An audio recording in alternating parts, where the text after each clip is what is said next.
This cute waistcoat pattern is Butterick 6901 View A. It's fully lined with shaping darts in the front and back, and it has the easiest faux welt pockets I've ever sewn. You just straight stitch, press upward, and top stitch. I used remnant fabrics to complete this project. Denim left over from a jean sew-along for the outer, and viscose from a previous dress sew-along for the lining. So if you have some stash busting to do, this is a great option. Let's sew it now. I've gone ahead and applied interfacing to the wrong side of both bodice pieces, and I've transferred the dart marking. Now I'll pin the dart in place. Then I'll sew the dart from the bottom to the top, leaving thread tails at the top so I can tie them in knots.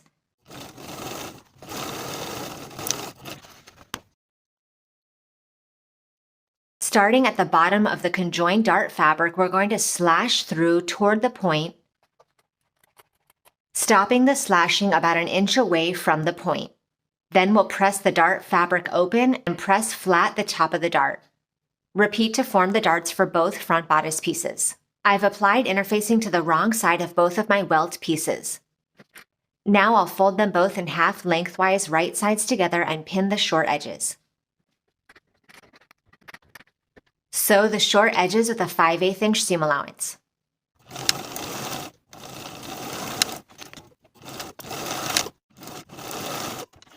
Trim these seam allowances, turn the welt right side out, and give them a good press.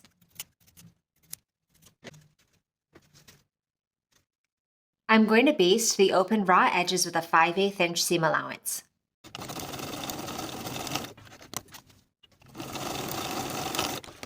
I've transferred the welt pocket marking onto the wrong side of the fabric. I want to transfer it to the right side, so I'll just use pins to mark those bottom edges. I'll turn it to the right side, and I'll align the basting stitches on my welt with those bottom pins. The closed portion of the welt should be oriented toward the bottom of the vest. Pin in place. Sew the welt in place right on top of the original basting stitches from one side to the other, back stitching to secure. Trim the seam allowance close to the stitching line, and then press your welt upward along the stitching line. Edge stitch both short ends of the welt in place.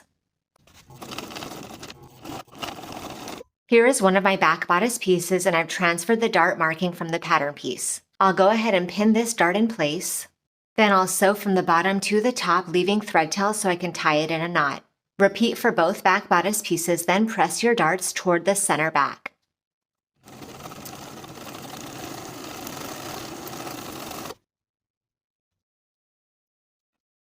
Place the back pieces right sides together and pin the center back from the top to the dot transferred from your pattern piece.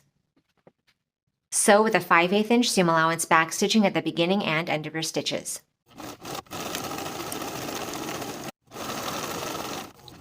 Fold your tie end pieces in half lengthwise along the fold line transferred from the pattern piece.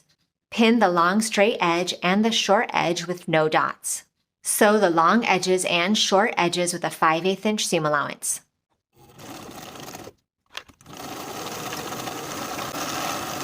Trim the seam allowances and the bottom sewn corners, turn these straps right side out, and give them a good press.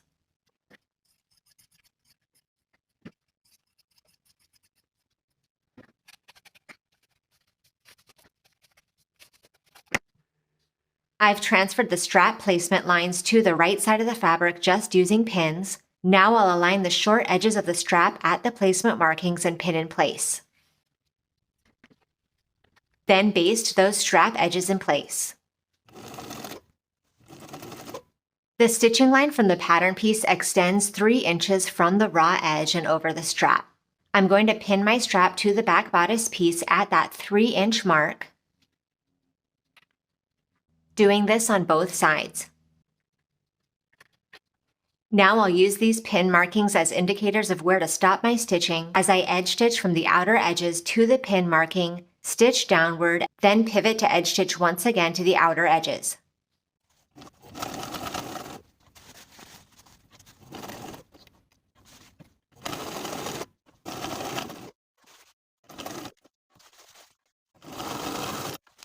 Place the front and back bodice pieces right sides together at the shoulder seams and pin in place. Sew the shoulders with a 5/8 inch seam allowance and press the seams open.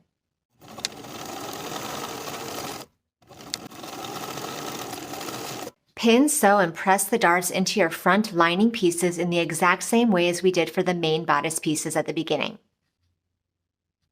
Then pin, stitch, and press your back darts toward the center back just as we did for the main back bodice pieces. Once the darts are formed, place the back lining pieces right sides together along the center back and pin in place. Sew from the top to the dot transferred from your pattern piece in the same way as we did for the main back pieces, back stitching at both points to secure. Then we'll place the front and back lining pieces right sides together along the shoulder seams and pin in place. Sewing once again just as we did for the main fabric pieces with a 5/8 inch seam allowance, and press the seams open. Place your main and lining fabrics right sides together and pin the lower, front, neck, and armhole edges.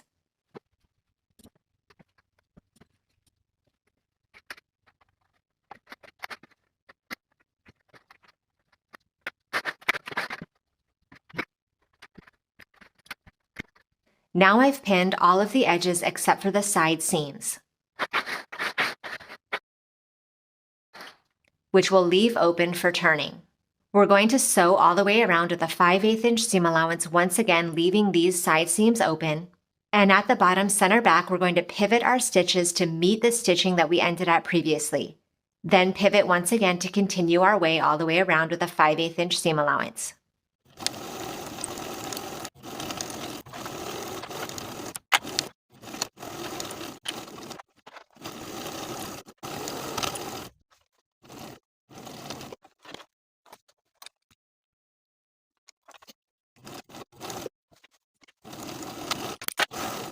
Trim the sewn seam allowances, clip into the curved areas, and turn the vest right side out through the open side seam.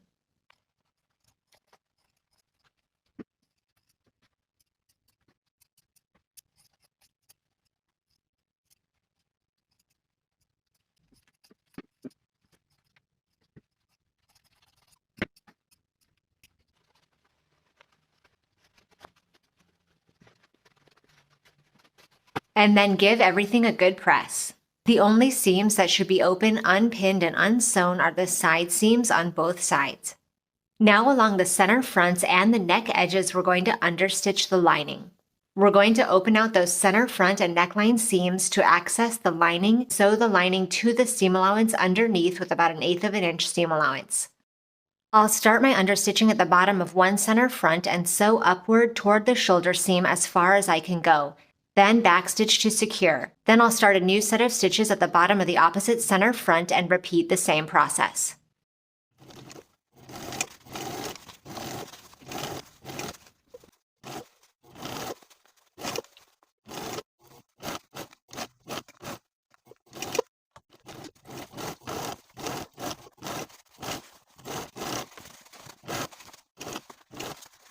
Place the main front and back vest pieces right sides together.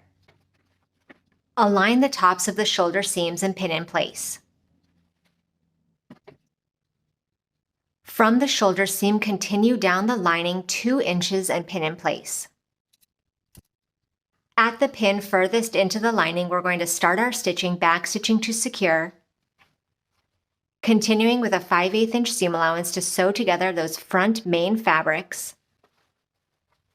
And once we've sewn past that bottom seam, we'll continue past the seam again by 2 inches, back stitching to secure. Repeat for both side seams.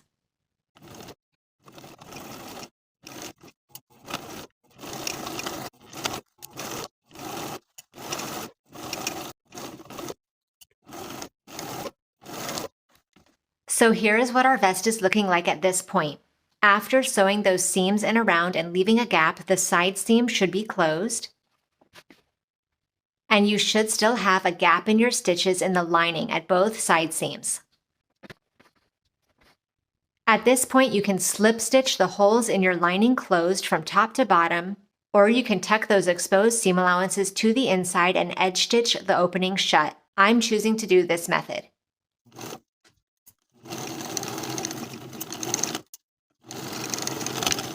I've transferred my buttonhole markings onto my right center front. Now I'll sew those 4 buttonholes in place.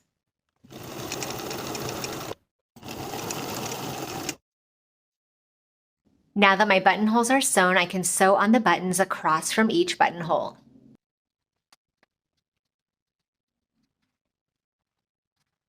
And now the vest is complete. Thank you for watching this sew along. Make sure you subscribe to the channel so you don't miss future sewing tutorials, and I'll see you in the next video.